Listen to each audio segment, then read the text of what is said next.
गुरुचरित्र अध्याय 4 त्यामध्ये दत्त महाराजांचा जन्म कसा झाला हे दिलेले आहे, ते आपण जाणून घेऊ. ब्रह्मदेवाने आपल्या मनापासून 7 मानसपुत्र निर्माण केले. मरीची, अत्री, अंगिरस, पुलस्त, पुलक, क्रतू आणि वशिष्ठ. या 7 पुत्रांपैकी अत्री हा मुख्य पुत्र. यांच्यापासून गुरु परंपरा चालू झाली. अत्री ऋषींची भार्या अनुसया ही सर्व पतिव्रतात श्रेष्ठ व जगदंबा होती. तिच्या सौंदर्याचे लक्षण वर्णू शकेल असा कोणी नव्हता. प्रत्यक्ष चंद्र जिचा पुत्र होता. तिचे रूप काय वर्णावे. ती पतीची उत्तम सेवा करीत असे. ती स्वर्गाचे ऐश्वर्य लवकरच घेईल म्हणून सर्व देव भयभीत झाले व चिंता करू लागले. इंद्र आदी देव एकत्र येऊन ब्रह्मा, विष्णू व शंकर यांच्याकडे गेले व त्यांनी अत्री ऋषींचे शुद्ध आचरण वर्णन करून प्रार्थना केली. अत्री ऋषींची पत्नी अनुसया काया, वाचा, मने व भक्तीने पतिसेवा करते. तसेच अतिथी पूजनही मोठ्या आनंदाने करते. कुणीही अतिथी त्या आश्रमातून विन्मुख गेला नाही अशी तिची ख्याती होती. तेव्हा आमचे स्वर्गस्थान टिकून राहण्यासाठी आपण काही उपाय करावा असे सर्व देव विनवू लागले. हे ऐकून ब्रह्मा, विष्णू, महेश हे पतिव्रता अनुसयाचा व्रतभंग करून तिला भूलोकी ठेवून विवस्नाचा पुत्र जो यम त्याच्या नगरात पाठवू असे ठरवून निघाले. सतीचे सत्व पाहण्यासाठी त्या तिघांनी भिक्षुकाचे रूप धारण केले व अत्रीच्या आश्रमात अभ्यागत म्हणून आले. अत्री त्यावेळी अनुष्ठानासाठी गेले होते. तेव्हा ते तिघी इकडे आश्रमात आले आणि अनुसूयेला आश्वासन देऊन म्हणाले, आम्ही अतिथी ब्राह्मण आहोत. भुकेने वाके झालो आहोत, तरी आम्हाला लवकर अन्न द्यावे. अन्यथा हे सती आम्ही दुसरीकडे जातो.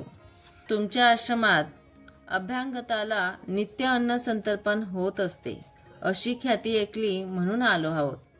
हे ऐकून अनुसयेने त्यांना बसायला आसन देऊन अर्घ्य, पाद्य इत्यादी देऊन व स्नान करावयास सांगून गंधा, अक्षदा व पुष्प अर्पण केली.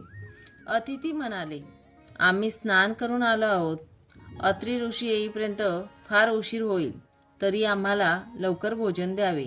अतिथींची अशी इच्छा समजून त्यांना भोजनास बसावयास आसने मांडली. शाकभाज्या व स्वयंपाक घेऊन आली. तेव्हा ते तिला म्हणाले, हे स्त्रिये, आम्ही अतिथी दुरून आलो आहोत. तुला पाहून मनात आणखी एक इच्छा उपजली आहे. तू आम्हाला विवस्त्र होऊन अन्न वाढावे, अन्यथा आम्ही भोजन स्वीकारणार नाही. असे अतिथींचे वचन ऐकून अनुसयेने क्षणभर विचार केला की हे विप्र माझे मन पाहायला आले आहेत, तेव्हा हे नक्की कोणीतरी अवतारी पुरुष असावे. अतिथी विन्मुख जातील तर आपल्या तपाची हानी होईल. अतिथींचे स्वागत करण्यासंबंधीची आज्ञा मी कशी उल्लंघन करू. माझे मन निर्मळ आहे, तो दृष्ट मदन मला काय करीन. पतीचे जे तपोबल आहे तेच मला तारील असा विचार करून ती म्हणाली, ठीक आहे, तुम्ही आपल्या इच्छेप्रमाणे भोजन करावे. मी आपणास अन्न वाढेन. मग तिने स्वयंपाकगृहात जाऊन पतीच्या चरणांचे चिंतन करून मनात संकल्प केला, हे अतिथी माझी बालके आहेत. सती अनुसया विवस्त्र होऊन अन्नोदक घेऊन बाहेर आली आणि पाहते ते तिघे अतिथी बालके होऊन भोजन पात्राजवळ येऊन बसली होती. ती बालके पाहून अनुसया चकित झाली. भुकेने ती बालके रडू लागली म्हणून पुन्हा वस्त्र नेसून त्या बालकांजवळ आली. त्यांना मांडीवर घेऊन स्तनपान दिले. एकाचे झाले की दुसऱ्याला स्तनपान देऊन त्यांच्या क्षुधेचे निवारण केले.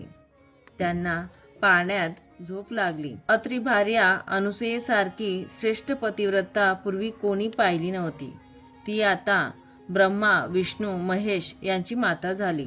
तिची कीर्ती त्रैलोक्यात झाली. अत्री ऋषी प्रसन्न मनाने आश्रमात आले. हीच खरी अतिथी येण्याची वेळ असते. आश्रमात येऊन पाहिले तो अनुसूया गायन करीत आहे व पाळण्यात 3 बालके आहेत. अनुसूयेने झालेला वृत्तांत अत्री ऋषींना सांगितला. ऋषींनी अंतर्दृष्टीने ओळखले की तिन्ही बालके म्हणजे ब्रह्मा, विष्णू, महेशच आहेत आणि त्यांनी लगेच त्यांना नमस्कार केला. ती बालके पाळण्यात राहिली. शिवाय तिघीही देव स्वतःच्या रूपात समक्ष उभे राहिले व अत्रींना म्हणाले, अत्री ऋषी, अनुसूये, तुमचे तप व हिचे पातिव्रत्य अद्वितीय आहे. तुमच्या भक्तीने आम्ही संतुष्ट झालो आहोत. तरी जे वर आपणास इष्ट वाटतील ते मागावे.